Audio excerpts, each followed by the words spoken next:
My vocabulary has gone through a wee bit of an identity crisis. Hiya, my name is Peter, and in 2020, I moved from Oklahoma to the west coast of Scotland. And one of the many differences between the US and Scotland is language. You might think that they speak English here, and while they do, it's not exactly the same English that you would speak in the United States. In addition to English, in Scotland they also have Scots, which is actually not just slang, but it's officially recognized as its own language. So you could argue that they don't always speak English here.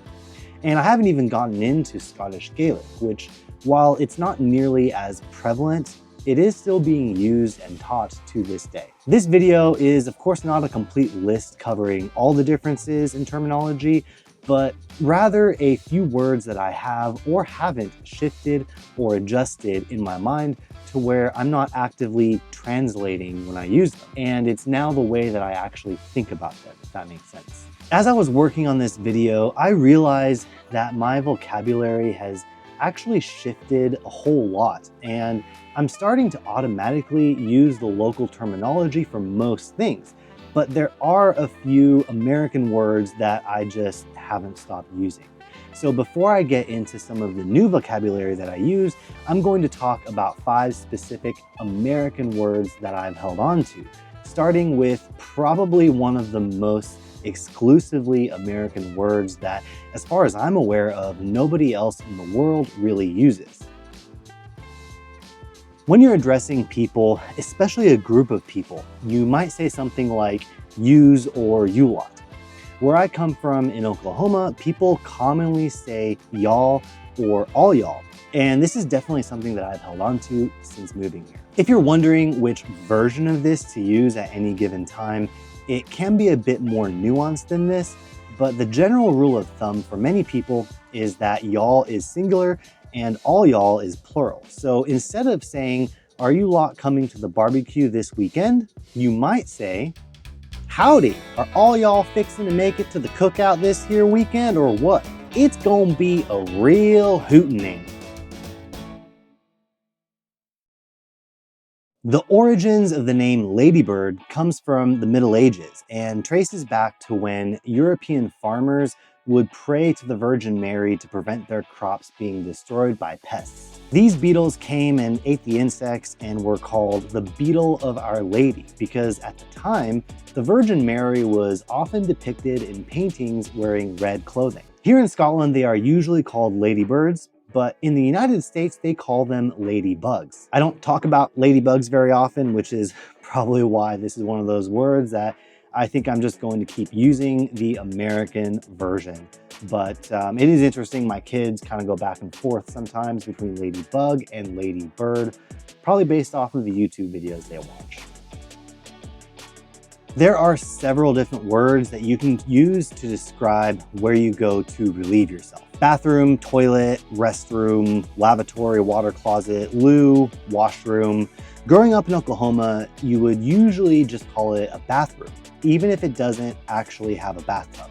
And while most people here are going to understand what you mean, if you're out in public asking for the bathroom instead of asking for the toilet, it's probably going to be a dead giveaway that you're not from around here. When I'm out and about, I do usually say toilet, but in my mind, I haven't really adjusted and it still sounds kind of weird to me. So especially when I'm at home talking to my kids, I will still usually just say bathroom, even though one of my bathrooms doesn't have a bathtub. If you want to be extra Scottish though, you might say bog, lavvy, or cludgy, but I don't think I've ever used those words myself.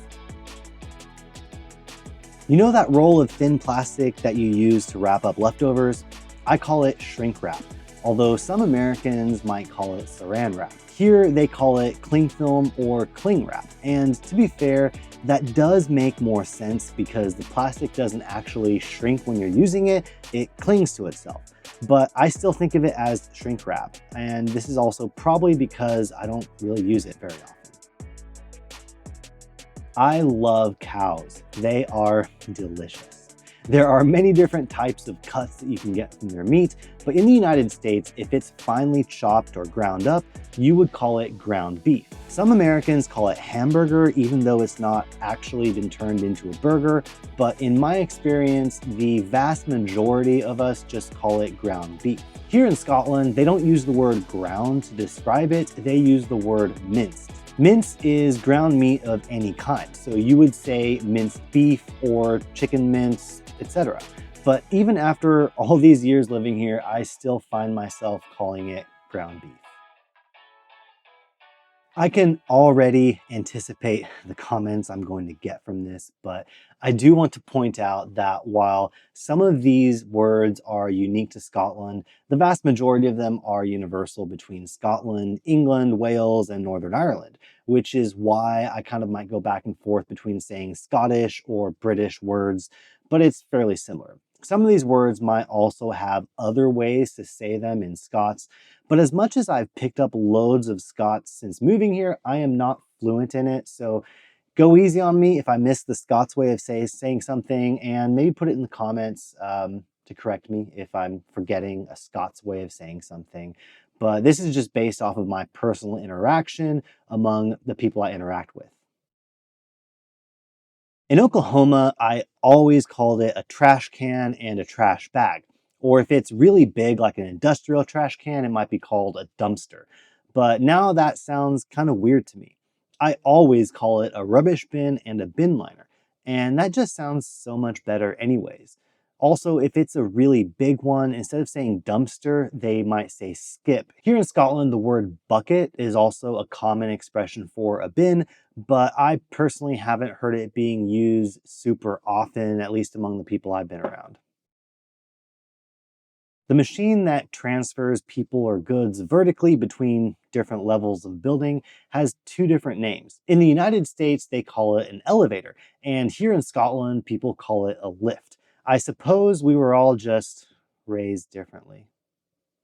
While I have fully adjusted and think of it as a lift now, it does sometimes still trip me up the different ways that they calculate the floors of a building here. In the United States, the floors start at 1 and go up, but here the first floor is the ground floor. What would be considered the second floor in the States is called the first floor here in Scotland, and probably the rest of the world as well. So if you are visiting from the States and you book an Airbnb that is listed as a first floor flat, be prepared to have to go up some steps to get to the actual building.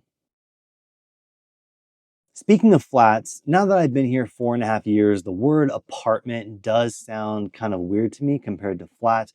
Although, to be fair, the way that I perceive them is still different, and that just comes down to the differences in housing or architecture styles. Where I lived in the United States, the vast majority of apartments were these massive sets of buildings on plots of land so big that you might have to get into your car just to get to the main office building in a reasonable amount of time. Each unit would typically be accessed from the outside of the building, and the stairs to connect the different levels would usually also be open air. I'm not saying that something similar to the Midwestern apartment complex doesn't exist here in Scotland, but I've never seen one like that, and we don't really have the space, and our building styles are way different, which is probably why I didn't have a huge problem adjusting to thinking of them as flats instead of apartments. Because while I suppose it's the same general concept, the typical flat you would see here is way different than an apartment would be in Oklahoma. In the United States, the word plaster isn't used very often. It does describe the building material plaster, but that is pretty much unheard of because they use drywall instead of plaster for their walls. If you're living in the States, it is pretty common to say plastered, but that means extremely drunk, which is not what I'm talking about here. My kids are 5 years old, which means that no matter how much I try to protect them and keep them safe while they're playing, they are pretty much constantly getting bruises and little scrapes and cuts all over their bodies. And if I still lived in Oklahoma, I would be giving them a Band-Aid. But here it's called a plaster. What's funny is that even though everybody calls it a plaster, and I always use that term myself, There have been a couple times that my daughter has asked for a Band-Aid, and this is another one of those things she must have picked up from her American YouTube shows or something. With that being said, even though I call it a plaster now, and that is what I hear others usually calling it here, if you are Scottish, instead of saying plaster, you might call it a stookie. You know that bit by the side of the road that you're supposed to walk on? In the United States, they call it a sidewalk because it's on the side and you walk on it. Here in Scotland, they call it the pavement, even though it's usually made out of asphalt. I do think the term pavement sounds much better than sidewalk, especially since in the United States, where you would use that term, you usually can't actually walk on the sidewalk, at least not safely, because the infrastructure is hostile to pedestrians, but that's a topic for a completely different video. Anyways, now that I live here, I don't think of it as a sidewalk anymore, and I have fully embraced the term pavement. Although in certain circumstances, I am not quite on board with the fact that cycling on the pavement is illegal. There are so many ways that words, phrases, and sayings differ between the United States and the United Kingdom. And I would say it's even more so here in Scotland. Today, I only talked about 10 specific words or phrases that are different, but I will definitely be doing a part 2 and probably a part 3 and 4 or more on this topic. In addition to the differences in normal words or terminology, there are also so many specifically Scottish phrases and sayings that I want to get into. But for this video, I will leave it with, let's just call it the Scottish phrase of the day, and that is, your heed's mince. I hope you didn't unsubscribe just now based on how badly I probably butchered the pronunciation of that. If you are from Scotland, or even if you aren't, let me know down in the comments what your favorite Scottish phrase is, and make sure you're subscribed so that you don't miss it if I badly pronounce your favorite saying in a future video. That's it for today. I will see you next time. Your heed's mince. There know the full shilling. Away and bile your can.